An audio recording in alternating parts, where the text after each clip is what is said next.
السلام علیکم۔ ایک بہت ہی گنہگار شخص حج ادا کرنے گیا، وہاں کعبہ کا غلاف پکڑ کر بولا، الہی اس گھر کی زیارت کو حج کہتے ہیں اور کلمہ حج میں 2 حروف ہیں، ہے سے تیرا حکم اور جیم سے میرے جرم مراد ہیں، تو اپنے حکم سے میرے جرم معاف فرما۔ آواز قدرت آئی، اے بندے تو نے کتنے عمدہ مناجات کیے ہیں۔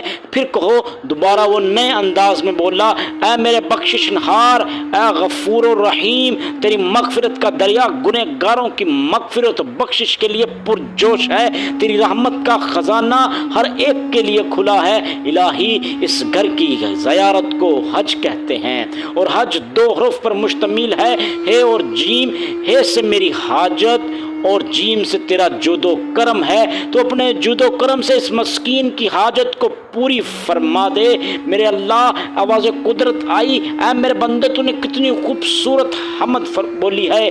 پھر کہو، اور پھر عرض کرنے لگا، اے خالق کائنات، اے مالک کائنات، تیری ذات ہر عیب و نقص اور کمزوری سے پاک ہے، تو نے اپنی عافیت کا پردہ مسلمانوں پر ڈال رکھا ہے۔ میرے رب اس گھر کی زیارت کو حج کہتے ہیں، حج کے 2 حروف ہیں، ہے اور جیم، ہے سے میری حلاوت ایمانی اور جیم سے تیرا جلال مراد ہے۔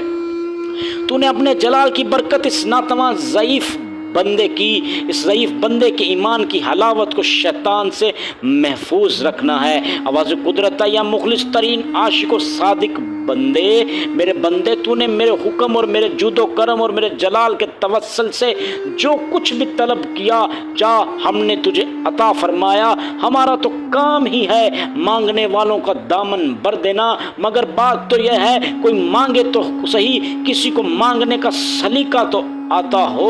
اے اللہ، ہم جیسے گنہگاروں کو بھی مانگنے کا سلیقہ عطا فرما اور ہمیں اچھے طریقے سے مانگنے کی توفیق دے۔ اے میرے پروردگار، تیرے جیسا رحیم و کریم دنیا میں ہے ہی نہیں، ہمارے پاس کوئی اور در ہے ہی نہیں جس سے ہم اپنی فریاد کریں۔ میرے پاک پروردگار، ہمارے پاس کوئی ایسی چیز ہے ہی نہیں کہ جس کے آگے ہم جھک سکیں، ہمارے پاس کوئی ذریعہ ہی نہیں جس کے ذریعے سے ہم دنیا اور آخرت میں اچھا مقام حاصل کر سکیں۔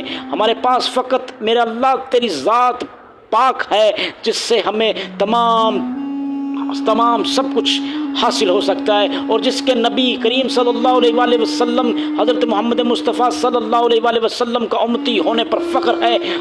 میرے پاک پروردگار اللہ، تو ہمیں اتنا نواز دے کہ ہم پل پل تیرا شکر ادا کرتے پھریں، لیکن شاید یہ بھی تھوڑا ہو، لیکن میرے اللہ تیری رحمت اس سے بھی وسیع ہے، میرے اللہ تیرا کرم اس سے بھی وسیع ہے۔ اے میرے پاک پروردگار، تیرے کرم سے ہم دنیا میں وجود پاتے ہیں۔ اے ہمارے اللہ، اے ہم سب کو پیدا کرنے والے میرے اللہ، اے ہمارے اللہ پاک، ہم سب کو دوبارہ مار کر زندہ کرنے والے میرے اللہ، قیامت کا دن نافذ کرنے والے میرے اللہ، ہم سب کو معاف فرما۔ اے اللہ پاک، ہمارے ماں کے پیٹ سے لے کر ہمارے مرنے تک اور ہمیں قیامت کے دن دوبارہ زندہ اٹھانے تک ہماری سانسوں، ہماری دھڑکنوں سے واقف میرے اللہ، ہم سب کو معاف کر میرے اللہ، تو ہم سب کو معاف کر، ہمیں اپنا خاص بندہ بنا لے۔ اے میرے اللہ، ہماری دعاؤں کو قبول فرما، آمین یا رب العالمین۔